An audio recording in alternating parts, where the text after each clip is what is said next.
नमस्कार साथियों, शालू art class में सभी लोगों का स्वागत है। माफ़ी चाहती हूँ, कुछ दिनों से मैंने वीडियो नहीं डाल पाए, कुछ प्रॉब्लम थी। तो चलिए आज के अगले वन लाइनर क्वेश्चन लेकर आई हूँ। बिना समय व्यर्थ के शुरू करते हैं। जो लोग चैनल पे नए हैं सब्सक्राइब करके प्लीज़ बेल आइकन दबा लें। तो सबसे पहला प्रश्न है हमारा, किस बात को इंद्रधनुषीय वाद के नाम से पुकारा गया? तो यहाँ पे हमारा जो है ऑप्शन नंबर सी सही हो जाएगा, प्रभाववाद। अगला प्रश्न है, चित्रकार का कार्य कक्ष किस कलाकार का व्यंग चित्र है? तो यहाँ पे हमारा ऑप्शन नंबर ए सही हो जाएगा, कूर्बे। अगला प्रश्न है, दृष्टि दोषपूर्ण चित्रण, रंगों का पागलपन, मन मौज, यह टिप्पणी किस समूह के लिए की गई थी? तो यहाँ पे हमारा ऑप्शन नंबर डी सही हो जाएगा, फाववाद। अगला प्रश्न है, पिकासो का कालखंड कब से कब तक था? तो यहाँ पे हमारा ऑप्शन नंबर ए सही हो जाएगा, 1881 से 1973।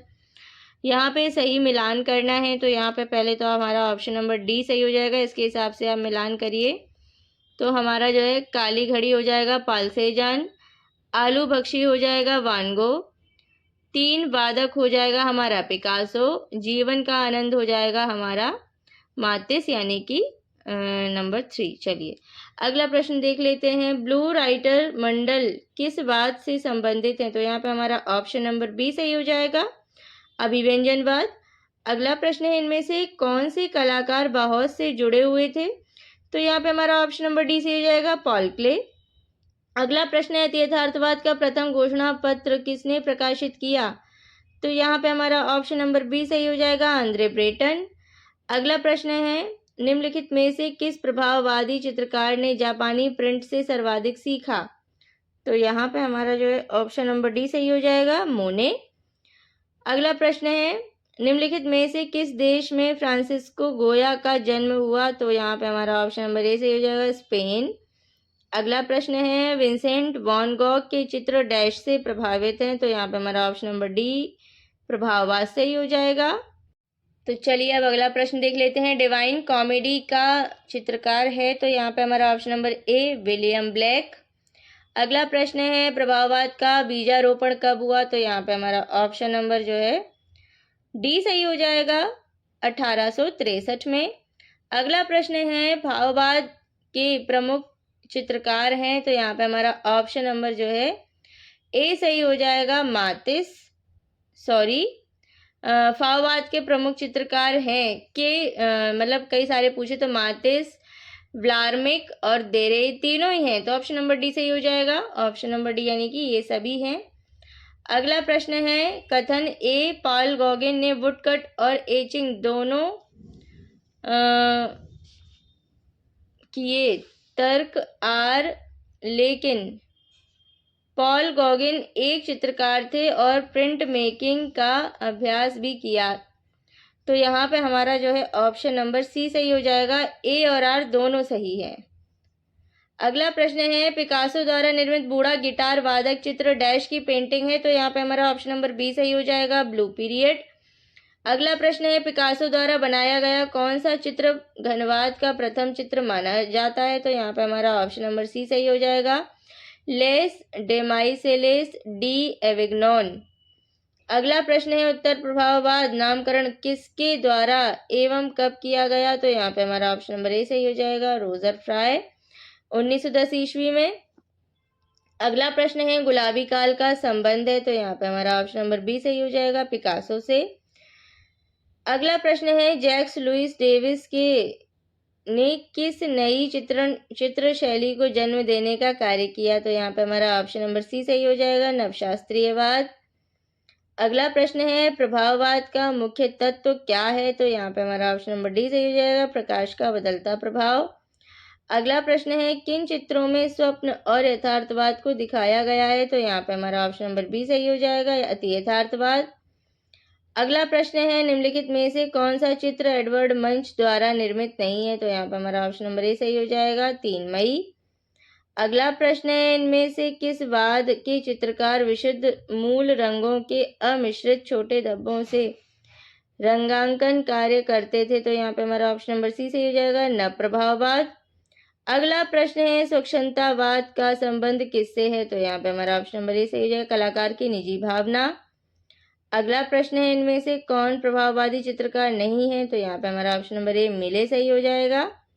अगला प्रश्न है, इनमें से किस चित्रकार ने 2 मई चित्रित की थी? तो यहाँ पे हमारा ऑप्शन नंबर ए फ्रांसिस्को गोया सही हो जाएगा। तो साथियों, वहाँ पे हमारा 14 चैप्टर खत्म हो चुका है, 15 पे आ चुके हैं। पूर्व पश्चिम की सौंदर्य शास्त्र की तुलनात्मक व्याख्या, रस और सौंदर्य बोध का कला में स्थान, कला, रसास्वादन एवं षडंग। चलिए इसका पहला प्रश्न देख लेते हैं। पूर्व पश्चिम की सौंदर्य शास्त्र की तुलनात्मक व्याख्या से है, जो कि एस्थेटिक्स शब्द की उत्पत्ति हुई। तो यहाँ पे हमारा ऑप्शन नंबर ए यूनान भाषा से हुई, यूनानी भाषा से। अगला प्रश्न है, सौंदर्य शास्त्र के जनक, फादर ऑफ एस्थेटिक्स का नाम है? तो यहाँ पे हमारा ऑप्शन नंबर डी सही हो जाएगा, बाumgarten। अगला प्रश्न है, सर्वप्रथम सौंदर्य शास्त्र की एक स्वतंत्र शास्त्र के रूप में विवेचना किसने प्रस्तुत की? तो यहाँ पे हमारा ऑप्शन नंबर डी सही हो जाएगा, बाumgarten। अगला प्रश्न है, उस पाश्चात्य कला मनीषी का नाम बताइए जिसने कहा था कला हमारे जीवन का अनिवार्य एवं अभिन्न अंग है? तो यहाँ पे हमारा ऑप्शन नंबर डी सही हो जाएगा, हर्बर्ट रीड। अगला प्रश्न है, महान दार्शनिक अरस्तु ने कला की परिभाषा में किस तत्व को महत्व दिया? तो यहाँ पे हमारा ऑप्शन नंबर सी अनुकरण का सिद्धांत सही हो जाएगा। अगला प्रश्न है, कला सत्य की अनुकृति है, यह किसका कथन है? तो यहाँ पे हमारा ऑप्शन नंबर बी टॉल्स्टॉय सही हो जाएगा। अगला प्रश्न है, कला में मनुष्य अपनी अभिव्यक्ति करता है, किसने कहा है? तो यहाँ पे हमारा ऑप्शन नंबर सी सही हो जाएगा, रवीन्द्रनाथ टैगोर। अगला प्रश्न है, भारतीय सौंदर्य शास्त्र में ध्वनि सिद्धांत का प्रतिपादक कौन है? तो यहाँ पे हमारा ऑप्शन नंबर ए सही हो जाएगा, आनंदवर्धन। अगला प्रश्न है, कला दमित भावनाओं का परिणाम है, किसने कहा? तो यहाँ पे हमारा ऑप्शन नंबर ए सही हो जाएगा, फ्रायड। अगला प्रश्न है, पाणिनि द्वारा रचित अष्टाध्यायी में शिल्प शब्द का प्रयोग किन कलाओं के लिए किया गया? तो यहाँ पे हमारा जो है ऑप्शन नंबर डी सही हो जाएगा, ललित कला तथा उपयोगी कला। अगला प्रश्न है, ललित कलाएं कितने प्रकार की होती हैं? तो यहाँ पे हमारा जो है ऑप्शन नंबर सी सही हो जाएगा, 5 प्रकार की होती हैं। अगला प्रश्न है, निम्न दार्शनिकों का सही कालबद्ध क्रम चुने। तो यहाँ पे इनका क्रम देख लीजिए, यहाँ पे ये है। तो यहाँ पे हमारा जो है ऑप्शन नंबर बी सही हो जाएगा, प्लेटो, प्लॉटिनस, देकार्ता, कॉलिंगवुड। इसको अच्छे से नोट कर लीजिएगा। अगला प्रश्न है,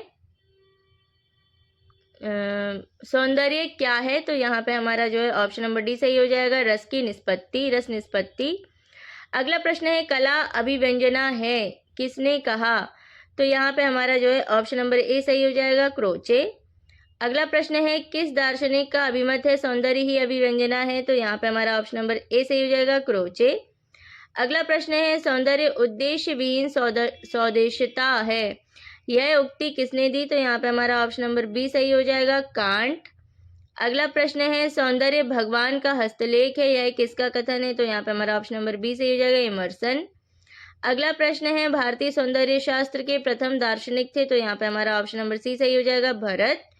अगला प्रश्न है, लावण्य योजना किसे कहते हैं? तो यहाँ पे हमारा ऑप्शन नंबर जो है सी सही हो जाएगा, बाह्य सौंदर्य व्यंजन को।